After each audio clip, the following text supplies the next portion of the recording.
mainstream media has been accused of lying about Christians, and this phenomenon is not only alarming but also intriguing. To understand this trend, it is essential to delve into the possible reasons behind this behavior. One of the primary reasons is the inherent bias that permeates the media industry. Many media outlets are owned and controlled by individuals or corporations that have a vested interest in promoting a particular ideology or agenda which often conflicts with Christian values. This bias can manifest in various ways, including the selective reporting of news stories, the manipulation of facts, and the presentation of opinions as factual information. For instance, when a Christian individual or group is involved in a controversy, the media tends to amplify the story, often taking it out of context and exaggerating the negative aspects.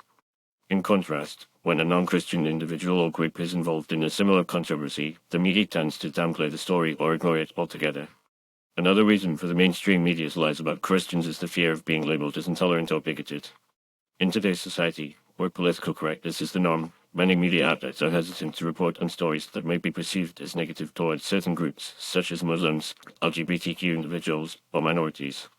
However, when it comes to Christians, the media seems to have no such qualms, often targeting them with vitriol and disdain. The media's lies about Christians can also be attributed to a lack of understanding and empathy towards the Christian faith.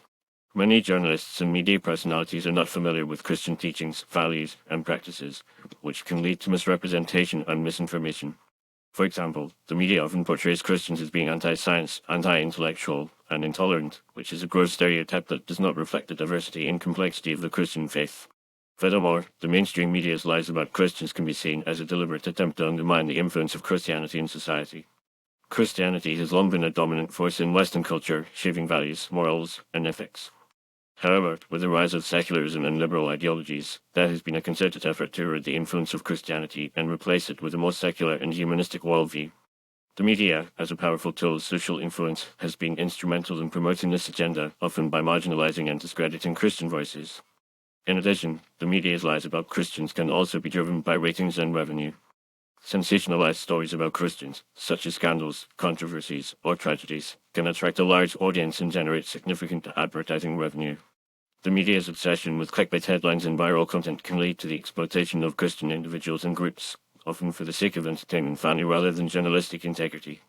The consequences of the mainstream media's lies about Christians are far-reaching and profound. Not only do these lies perpetuate negative stereotypes and prejudices against Christians, but they also contribute to a culture of intolerance and hostility towards people of faith. This can have serious implications for religious freedom, as Christians may be reluctant to express their faith openly or participate in public debates for fear of being ridiculed, marginalized, or persecuted.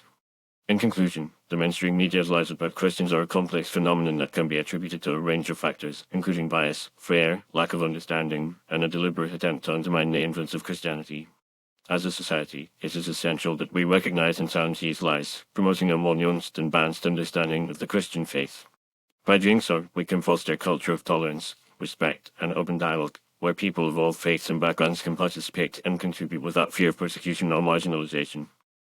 Ultimately, the media has a responsibility to report accurately and fairly, and it is up to us to hold them accountable for their actions.